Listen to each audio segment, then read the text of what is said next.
के लिए। मैं आपको सीधे लेकर चलूंगी, इस वक्त बीजेपी की तरफ से प्रेस कॉन्फ्रेंस की जा रही है। वहां एक ऐसी रैली हुई जिसके की बारे में इंडी गठबंधन के बिहार के नेता तेजस्वी यादव ने कहा कि हम संसद से पारित एक कानून को कूड़ेदान में फेंक देंगे। यह बहुत गंभीर विषय है। उन्होंने वक्फ बोर्ड के कानून के लिए कहा कि हम इसको कूड़ेदान में फेंक देंगे, जबकि वो भारत की संसद के दोनों सदनों से पारित है, कोर्ट में विचाराधीन है।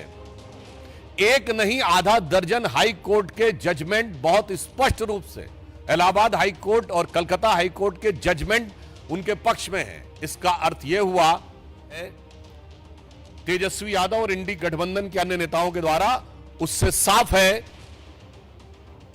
कि यह संविधान को कूड़ेदान में फेंकने की 50 साल पुरानी मानसिकता से बाहर नहीं आ पा रहे हैं। 50 साल पहले भी सियासत के तराजू पर तौलकर संविधान का सम्मान कितना करना है और कितना कूड़ेदान में फेंकना है वो तय किया था। 50 साल बाद उसी पटना के उसी गांधी मैदान पे वो सियासत की बिसात बिछाई जा रही है कि एक बार फिर संवैधानिक व्यवस्थाओं को तार तार कर कर उसे कूड़ेदान में फेंक देना है। परंतु भारतीय जनता पार्टी और एनडीए गठबंधन इस बात के लिए कृत संकल्पित है कि हम बाबा साहब अंबेडकर के संविधान को, उसके किसी भी प्रावधान को कोई कूड़ेदान में फेंकना चाहेगा तो हम उसे नहीं होने देंगे। और मैं यह भी स्पष्ट करना चाहता हूं, जो बात पहले भी कही जा चुकी है, वक्फ बोर्ड के जिन प्रावधानों के विरुद्ध इंडी गठबंधन के नेता बार बार बोल रहे हैं, क्या वो प्रावधान सऊदी अरब में लागू है जो इस्लाम की जन्मस्थली है? नहीं। क्या इंडोनेशिया में लागू है जो सबसे बड़ा मुस्लिम देश है? नहीं। क्या टर्की में लागू है जो खलीफत की सीट रही है? नहीं। क्या वो पाकिस्तान और बांग्लादेश में लागू है? नहीं। जो आईएसआईएस की भूमि है, सीरिया और इराक के हिस्से, वहां पे लागू है? नहीं। तो मैं पूछना चाहता हूं इंडी गठबंधन से कि आप बिहार में क्या सऊदी अरब, इंडोनेशिया, टर्की और आईएसआईएस से ज्यादा बड़ा शरिया का कानून लागू करने की सोच रहे हैं? हमें इस बात का सीधा और साफ जवाब चाहिए। जहां तक धार्मिक पक्ष की बात है तो समाजवाद का चोला ओढ़े हुए ये जो राजद समाजवादी पार्टी यानी सपा जैसे दल हैं, मैं पूछना चाहता हूं, समाजवाद तो कहता है ना कि इक्वल डिस्ट्रीब्यूशन ऑफ वेल्थ होना चाहिए, गरीब को अधिक से अधिक हिस्सा मिलना चाहिए। और आप क्या कह रहे हैं कि ये 39 लाख एकड़ जमीन पे चंद सरमाएदारों का कब्जा होना चाहिए, चंद मुल्ला मौलवियों का कब्जा होना चाहिए। यह एक सोची समझी व्यवस्थित मानसिकता है जो समाजवाद के विचार के बिल्कुल विरुद्ध है। और इसके अतिरिक्त सिर्फ इतना ही नहीं है, इनका विचार संविधान को किस सीमा तक तार तार करने का है। ये लोग गरीब और मजलूम मुस्लिम के हक के साथ नहीं खड़े हैं जिसके साथ समाजवाद को खड़ा होना चाहिए। ये चंद मुट्ठी भर सरमाएदारों के हक के साथ खड़े हैं जो कि मजहब का नाम लेकर उनका शोषण करना चाहते हैं। इसलिए राजद और सपा का समाजवाद कतई समाजवाद नहीं कहा जा सकता, जिसे आजकल सोशल मीडिया में इस प्रकार का एक वर्ड यूज होता है कि नमाजवाद कहा जाए तो अतिशयोक्ति न होगी। जहां तक इस्लाम धर्म के, इस्लामी अकीदे के मुकद्दस रवायतों का सवाल है तो बहुत साफ कहना चाहता हूं, कुरान में वक्फ नाम का कोई वर्ड नहीं है। यह मुल्ला मौलवियों का अपना क्रिएशन है। और कुरान में तो यह कहा गया है जितना हो सके खर्च करो, होल्ड मत करो। वक्फ का मतलब अरबी में होता होल्ड करना। इस्लामी अकीदे में तो कहा गया अनफिकूफी सबीउल्लाह, यानी जो है खर्च करो। परंतु आप क्या कहते हैं? जो है जोड़ लो और मुल्ला मौलवियों के कदमों में जाके अर्पित कर दो ताकि बदले में वोट की सियासत हो सके। मैं यह पुनः कहना चाहता हूं, जो बात मैं पहले भी कह चुका हूं, यह बाबा साहब के संविधान का मजाक उड़ाकर उसे मौलवी स्क्रिप्ट में बदलना चाहते हैं। यह मैं पूछना चाहता हूं यह समाजवाद का चोला उड़े हुए इन लोगों से कि क्या राम मनोहर लोहिया जी का समाजवाद यही था? क्या जेपी का समाजवाद यह था? या कर्पूरी ठाकुर का समाजवाद यह था? भारत रत्न कर्पूरी ठाकुर जी से लेके जयप्रकाश नारायण और लोहिया जी का समाजवाद के साथ आज हम खड़े हैं, जो हम चाहते हैं हर गरीब और मजलूम को उसका हिस्सा मिलना चाहिए। मगर ये किसके साथ खड़े हैं? जो ट्रिपल तलाक के साथ खड़ा है, जो हलाला के साथ खड़ा है, जो मेहरम के साथ खड़ा है, जो हज सब्सिडी के साथ खड़ा है, जो सरतन से जुदा के साथ खड़ा है, जो आतंकियों को अपना भाई, बहन, बेटा, हाफिज बनाने के साथ खड़ा है। इसलिए हम साफ कह सकते हैं कि हम समाजवाद के पक्ष में भाजपा और जदयू खड़ा है, और आज के ये राजद और समाजवादी पार्टी जैसे दल नमाजवाद के पक्ष में जाकर खड़े हो गए और नमाज जैसे मुकद्दस अकीदे का भी मजाक उड़ा रहे हैं, उसका भी केवल सियासत के लिए प्रयोग कर रहे हैं। और यह बात हम निराधार नहीं कह रहे हैं। इनकी सरकार आई जो आने वाली नहीं है, तो ये बाबा साहब अंबेडकर के संविधान को कूड़ेदान में फेंक के शरिया का विधान लागू कर देंगे। कोई कहेगा आप तो हाइपरबोलिक बात बोल रहे हैं, तो मैं सब प्रमाण बोल रहा हूं। भारत के इतिहास में एक ही बार 400 पार हुआ है, 1985 में, और तब सुप्रीम कोर्ट ने केवल एक शाहबानो केस की याद दिला रहा हूं, एक प्रावधान में केवल यह कहा कि एक तलाकशुदा महिला को 80 या 100 रुपए का मुआवजा लेने की जरूरत है।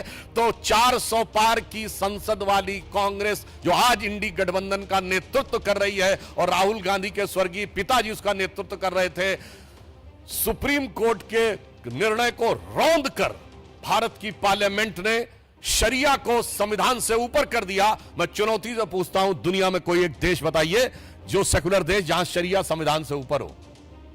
इसलिए अगर इनकी कभी भी सत्ता आती है, और आज देखिए ये सत्ता के बाहर है, तो भी शरिया के प्रावधानों को लागू करने की बात करते हैं। ना कोर्ट को मानने को तैयार, ना संसद को मानने को तैयार। इसलिए मैं पुनः कहता हूं कि जिन लोगों ने इस सीमा तक जाके किया, उसका समर्थन करने वाले लोग समाजवादी नहीं, नमाजवादी कहलाएंगे। और यह बात मैं पुनः एक सब प्रमाण बोलता हूं, इसके माध्यम से ये पिछड़े, दलित, वंचित और शोषित वर्ग के आरक्षण को भी खा जाना चाहते हैं। यह अभी मैं सब प्रमाण बोल रहा हूं। चूंकि जिस संस्थान को आप अल्पसंख्यक दर्जा दे देते हैं, SC, ST, OBC का रिजर्वेशन खत्म।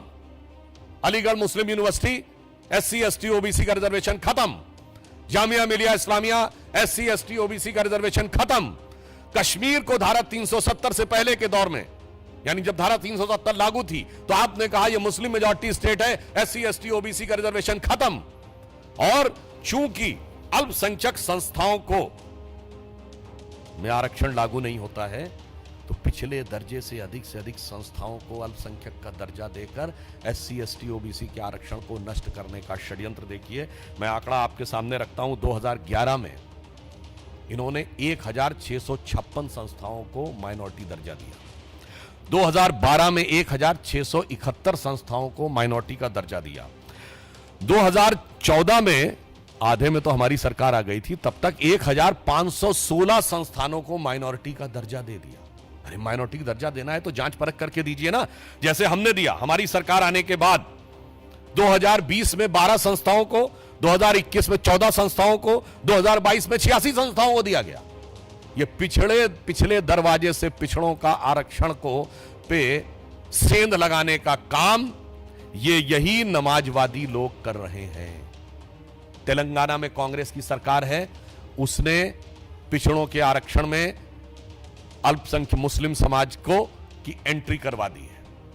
कर्नाटक में अब उन्होंने मुस्लिम समाज को पिछड़ों में शामिल कर दिया है। बंगाल में तो स्थिति और भी विचित्र है। 179 जातियां ओबीसी में की गई, 118 उसमें से मुस्लिम है। ओबीसी कमीशन ने पूछा कि इतनी भारी संख्या में मुस्लिम कैसे आ गए इसमें, तो जानते हैं क्या जवाब दिया गया?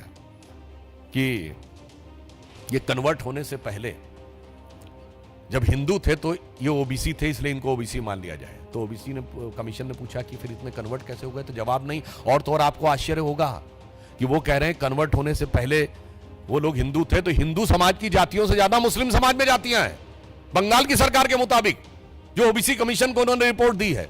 इसलिए मैं कह रहा हूं ये समाजवाद नहीं, ये मुल्ला मौलवी का नमाजवाद है, ये इस्लामी अकीदे का नमाजवाद भी नहीं है, ये मुल्ला मौलवी का नमाजवाद है। इसलिए ये पिछड़े, दलित और ओबीसी के आरक्षण को जिस ढंग से नष्ट करने का प्रयास कर रहे हैं, जिस ढंग से उस पे पिछले दरवाजे से सेंध मारने का काम कर रहे हैं, श्री नरेंद्र मोदी जी के नेतृत्व में भारतीय जनता पार्टी और एनडीए की सरकार इसे कदापि नहीं होने देगी। वक्फ बोर्ड के बारे में मैं पूछना चाहता हूं, अगर आपके दिल में इतना दर्द है तेजस्वी यादव जी, आप जवाब दीजिए कि पटना में वक्फ को लेकर लालू प्रसाद यादव जी का संसद में 2010 का दिया गया बयान है, बहुत गड़बड़ हो गया है, सब जमीन अमीन कब्जा कर ली गई है, तो कहते हैं कि वो आधा बोला गया। तो मैं पूरा सवाल पूछता हूं, बताइए इतनी वक्फ की संपत्तियां हैं, कितने अस्पताल हैं उस पे, कितने यतीम खाने हैं, कितने कॉलेज हैं, कितनी यूनिवर्सिटी हैं, कितनी मुस्लिम तलाकशुदा और बेवा महिलाओं के लिए कोई संस्थान बना है, कितना दिव्यांग मुस्लिम समाज के दिव्यांगों के लिए क्या बना है, कौन सा मुस्लिम रिसर्च इंस्टीट्यूट बनाया गया है ना। यह है समाजवाद का लबादा ओढ़ो और सत्ता के ठेकेदारों के हाथ में सारी की सारी संपत्ति को इकट्ठा कर दो। इसलिए आज वेदना के साथ, उदाहरण के लिए गोविंदपुर ग्राम में बिहार में, जहां 95% हिंदू रहते हैं, वक्फ बोर्ड का दावा है, और यहां सिर्फ हिंदू मुसलमान की बात नहीं है। मुनम्बम में, केरल में क्रिश्चियन समाज के 400 घरों के ऊपर वक्फ बोर्ड का दावा, यमुनानगर में गुरुद्वारे के ऊपर दावा। इनको माइनॉरिटी से भी मतलब नहीं है। इन समाजवादियों को पहले तौलना है सियासत के तराजू पे कि कौन सी माइनॉरिटी, कांग्रेस को तौलना है सियासत के तराजू पे कि कौन सी माइनॉरिटी का वोट बैंक हल्का नजर आ रहा है और किसका भारी नजर आ रहा है। तब मुल्ला मौलवियों के आगे नतमस्तक होके समाजवाद को मुल्ला मौलवियों के आगे नतमस्तक होने वाले नमाजवाद में कन्वर्ट कर देना। तो जो कुछ इंडी गठबंधन कर रहा है, हम उनके इन सपनों को कतई साकार नहीं होने देंगे। देश की जमीन देश की जनता की रहेगी, किसी मुल्ला मौलवी की नहीं रहेगी। देश का संविधान बाबा साहब के विधान से चलेगा, शरिया के फरमान से नहीं चलेगा। आपने अपने दौरे हुकूमत में शरिया के 1 दर्जन प्रावधान बाबा साहब के संविधान में पिछले दरवाजे से लागू किए। आप इस संविधान को शरिया स्क्रिप्ट बनाना चाहते हैं, हम नहीं होने देंगे। और अंत में मैं कहना चाहूंगा, अपराधीकरण की प्रतीक राजद, भ्रष्टाचार की प्रतीक कांग्रेस, दोनों मिलकर, और दोनों के युवा नेता, एक अधेड़ उम्र का युवा नेता, एक देखिए कितना शिक्षित युवा नेता जिसको क्या कुछ पता है, और ये कह रहे हैं कि भगवान बुद्ध की धरती, नालंदा की धरती का कायाकल्प ये करेंगे। पहले तो मैं इनसे कहना चाहूंगा, वक्त पे कुछ जानकारी लेनी है तो आरिफ मोहम्मद खान साहब राज्यपाल हैं, जाके थोड़ा पढ़िए समझिए तो आपको समझ में आएगा कि इस्लामी अकीदे में, इस्लामी इल्म में वक्फ का क्या महत्व है। मगर क्या बताएं, पढ़ने के लिए भी, सुनने के लिए भी, समझने के लिए बुद्धि होनी चाहिए। तो इसलिए इनसे कहना चाहूंगा, समाजवाद के बारे में एक बड़े प्रख्यात समाजवादी कवि हुए हैं अदम गोंडवी, उन्होंने समाजवादी विचारधारा में आए हुए विकार पे दुखी होकर एक कविता लिखी थी, वो मैं आज आपके सामने अर्पित करना चाहता हूं। ये राजद, सपा और इंडी गठबंधन के नेताओं के लिए, और राम राज्य की अवधारणा जो गांधी जी ने दी थी, उसका क्या हाल किया कांग्रेस के नेताओं के लिए। तो अदम गोंडवी जी, ये उनका वाक्य है, मेरा नहीं, ये समाजवादी कवि थे। उन्होंने लिखा था, काजू भुना है प्लेट में विस्की गिलास में, उतरा है राम राज्यों विधायक निवास में। काजू भुना है प्लेट में विस्की गिलास में, उतरा है राम राज्यों विधायक निवास में। और आगे उनके शब्द हैं, पक्के समाजवादी हैं तस्कर हो या डकैत।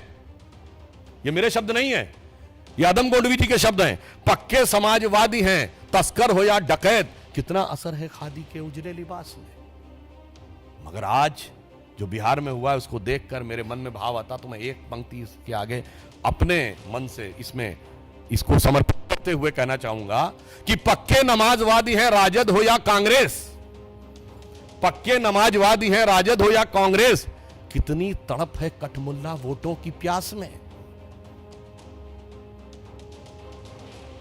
इसलिए मैं बहुत पीड़ा के साथ और मैं बिहार की प्रबुद्ध जनता का आह्वान करता हूं कि उसके सामने दो रास्ते हैं, राष्ट्रवाद और समाजवाद, अवास्तविक समाजवाद के रास्ते पर चलती हुई भाजपा और जदयू, और कठमुल्लापन वाले नमाजवाद के रास्ते पर चलती हुई इंडी गठबंधन, जो सरकार में आने पर पिछले दरवाजे से शरिया लागू करने के लिए कोशिश करेगी, और एक तरफ हमारी सरकार जो बाबा साहब के संविधान की रक्षा करने के लिए कृत संकल्पित रहेगी। धन्यवाद। हम सवाल लेंगे।